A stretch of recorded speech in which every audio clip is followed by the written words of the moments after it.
सर्वधर्मान् परित्यज्य मामेकं शरणं Vraj. The miseries of material existence and the most hopeless conditions of life is the best possible opportunity to turn to God. You're listening to Bare Knuckle Bhakti Shorties on the Bhakti Recovery Podcast with Jiva G, coming at you every Monday with a little spiritual something. How is God working in our lives today? Do we utilize God? Does God utilize us? Do we allow that? Do we allow ourselves to connect? You know, when I woke up this morning, I had really realized that I haven't asked God in weeks, like I usually do in the morning, to guide me. And it's 2 weeks later and I'm full of stress. My shoulders are tight. I'm doing the work, but I'm disconnecting because it's an action, and I'm now acting. I think a devotee would understand when I say I'm acting in materialism through the body, through the emotions. There are certain ego-pushing tendencies, not even tendencies, just realities, actually. And it's like, I feel almost as it's like those ego things are like, it's like a selection. I wake up in the morning and I see all the choices that I have. What is it that I'm going to pick up in the morning? Is it going to be my bead bag? Is it going to be prayer and meditation? Or is it going to be self-will? Workaholism? Or is it going to be something that's not going to keep me connected? And what I realized is that even when I'm doing all of this work for the Bhakti Recovery Group, even that I'm giving everything that I have, and almost especially then, do I disconnect. And I don't mean disconnect in a purposeful way. I just am consumed with service. And the thing is, it's not selfless service. It's self-propelled service. And I don't want it to be. I'm constantly picking that power back up. Taking the driver's seat again. Instead of gently asking in the morning, it's just a simple sentence. Please, Krishna, guide me. Please help me from self-will. I already know what to do. I know what the next best thing is. And when we say in Alcoholics Anonymous, just do what's in front of you. I know what's in front of me. So getting these two things together, getting it right with Krishna, inviting Krishna to be right beside me, or a bit inside of my heart while doing things, and having the right mood while doing things. It's so important.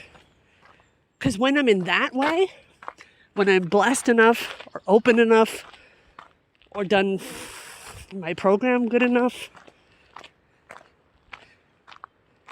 that's when I have those tiny glimpses of being connected with my service in Krishna consciousness. And I don't think I've ever experienced complete selfless service. I don't even know what that really means. I mean, I know intellectually what that means. But I don't know how many people can safely say, I don't care actually what other people do. That's not important to me. I know what's important for myself. Someone claims to do selfless service or whatever it is.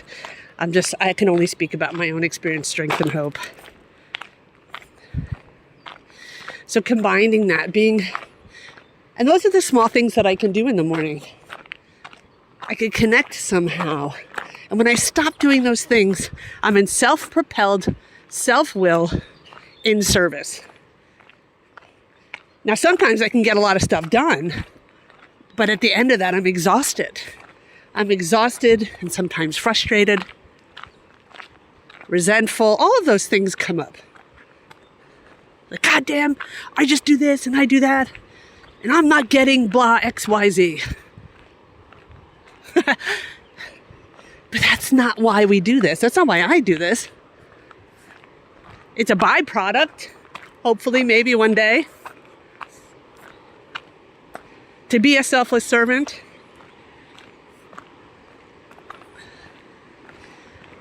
I don't know. I just know that this is my dharma. This is my dharmic duty to do what I'm doing. I just need to start practicing those little things. Practicing those little, I do. Sorry, just got distracted. Someone else was just riding a bike.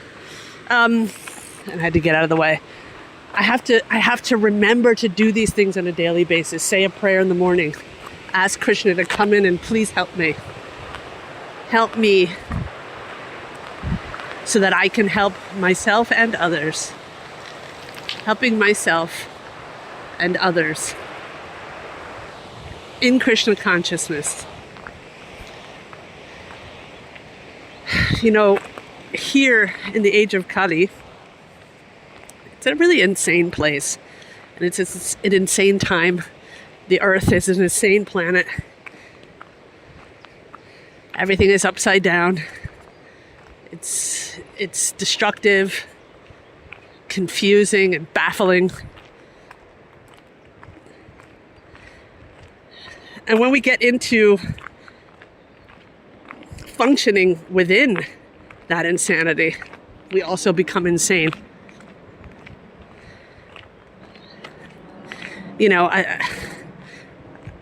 I'm used to the word insane. It's used in our program in the second step, that we come to believe that a power greater than ourselves can restore us to sanity. That's something that's normal terminology for me.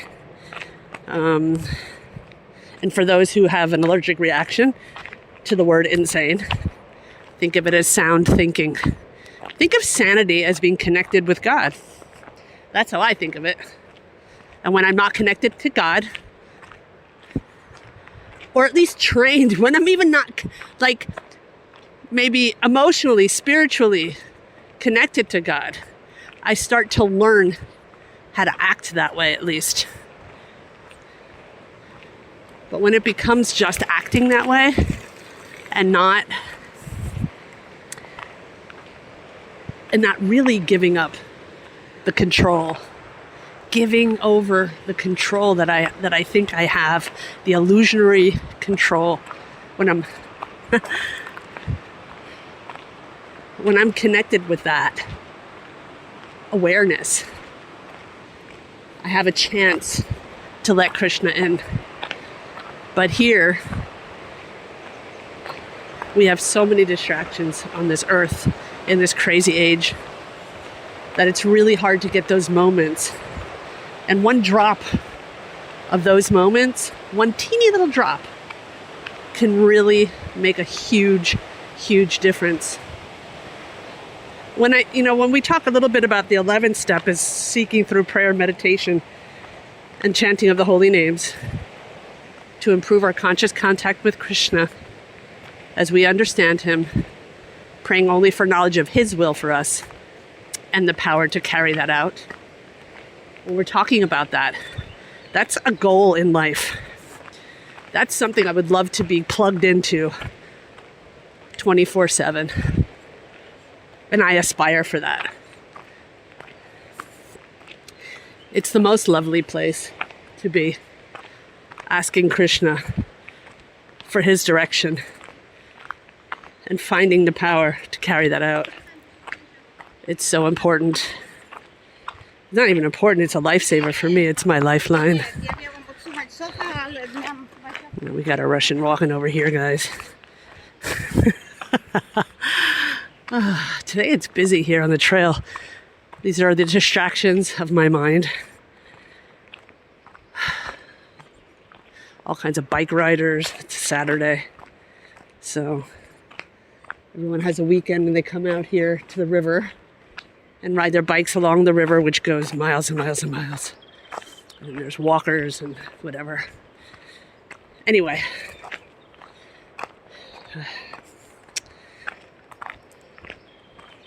So how can we stay connected? How do we do that? How do we stay connected? And there are so many ways. Some people do it through chanting. Some people do it through prayer. Some people do it through association. Some people do it through Sankirtan. Some people do it through deity worship. Some people do it through going to meetings. And some people do it through all of those things. And I think we all have proclivities, certain predisposed dispositions of how that would look in our strong suits and the things that we're more called to. And I really encourage, there's always been this thing in society is like practice until practice is things you're not good at, which is also a part of it. But I strongly believe in really, really tuning to things that we are prone to do, the things that we are naturally compelled to do. I believe in strengthening those things, because when those are strengthened, then you can work on the things that are maybe in a mild deficit or in a gross deficit.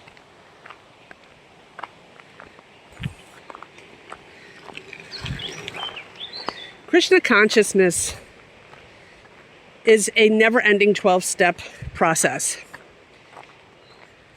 for me. And that's not going to ever change, I don't think. Once I had a conversation with my friend Kastuba. I might have shared this already, but I'm going to share it again because it's so important. Where I said, Kastuba, I've been through so much in my life. I've been through the most horrific situations, pulling myself out of the depths of hell, asking Krishna for help. And here I am, and I don't feel that I can evolve anymore. And and of course, I was not talking about that I'm enlightened. I was just talking about my ceiling is someone else's floor. And Kastuba kind of came into life. Perhaps, I don't know, this is just how I saw it. This is my perspective, which isn't truth, it's just my perspective. He came into life, and he might have, he had his struggles. I know he did because I've known him for a very long time. But he didn't have to go through the things that I did to get to where he is. And he's been in Krishna consciousness for 30 years or even longer. I can't even remember. It's probably about 35 years. No, maybe longer. Maybe even 40. But it just seems that he's got so much of a more sattvic, that he's so much more in tune when it comes to certain things. And I feel that being like this pure devotee is so far from me that there's absolutely no way. And I told him, I said, your floor, honey, is my ceiling. I don't think I can go anymore. I don't think that there's much more that I can learn. And he totally disagreed with me. He said, Jiva, you're totally wrong.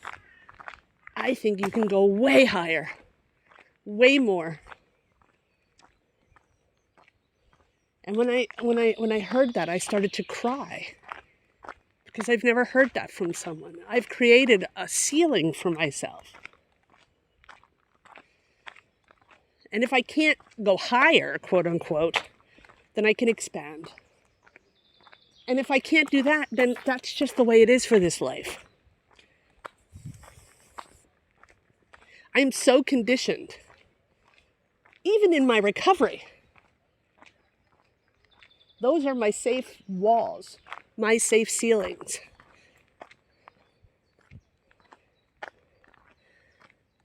But having somebody else believe in me, I don't know how we got here, but this is just coming the way it's coming. I don't know. Having someone believe in me and say those words to me,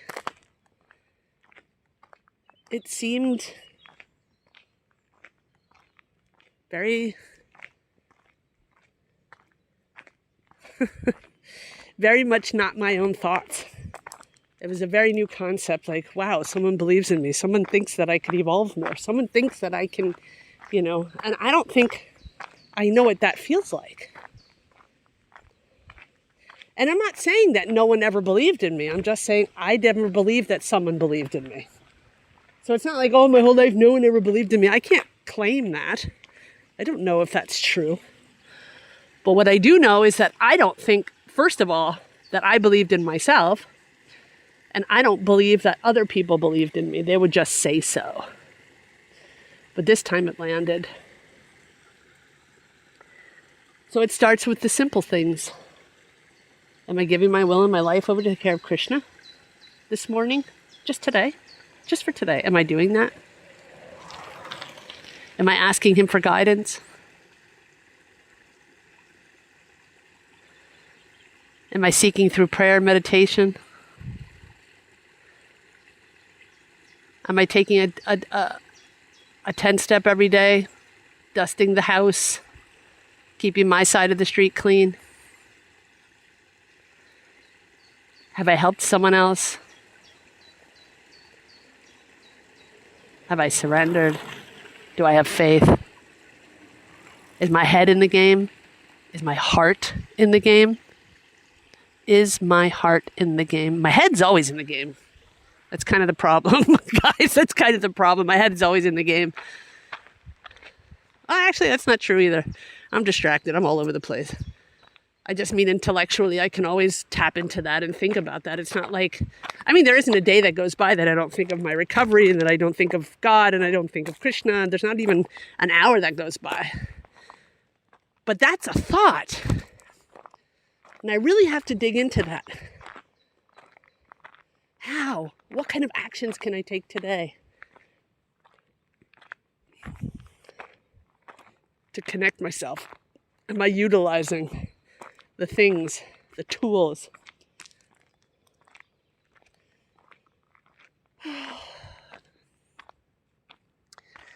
All right, guys. I think that's it. I want to just sort of now think about this on my walk. Sit by the river a little bit. In some quiet. There's also at the moment like a process for me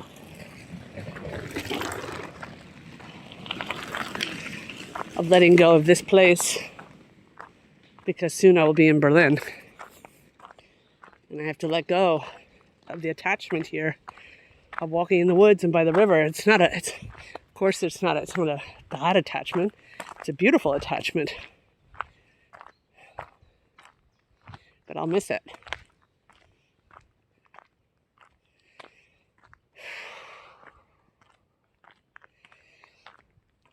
All right, so I hope this helped anyone. I hope this could be some sort of support. I only have my experience. That's all I have. I don't have anything else. I just have the program, my experience in Krishna consciousness, and I'm just willing to give it to anyone. So take it, do what you will with it.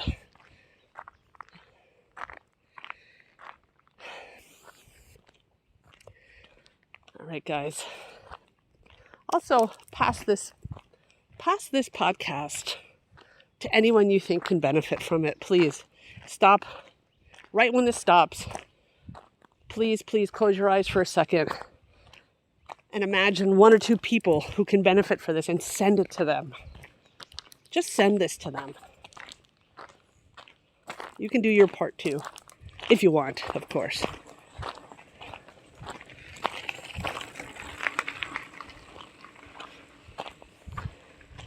All right, guys. I'm going to do what I said I'm going to do. Just continue the walk in silence. Maybe chant a little bit. Try to connect with God. Hi, Krishna. Haribol. Thanks for listening. I hope you liked the Monday Shorties. Don't forget to check out our full-length episodes on Thursdays. If you like what you heard, spread the word. Peace out. सर्वधर्मान् परित्यज्य मामेकं शरणं Vraj. The miseries of material existence and the most hopeless conditions of life is the best possible opportunity to turn to God.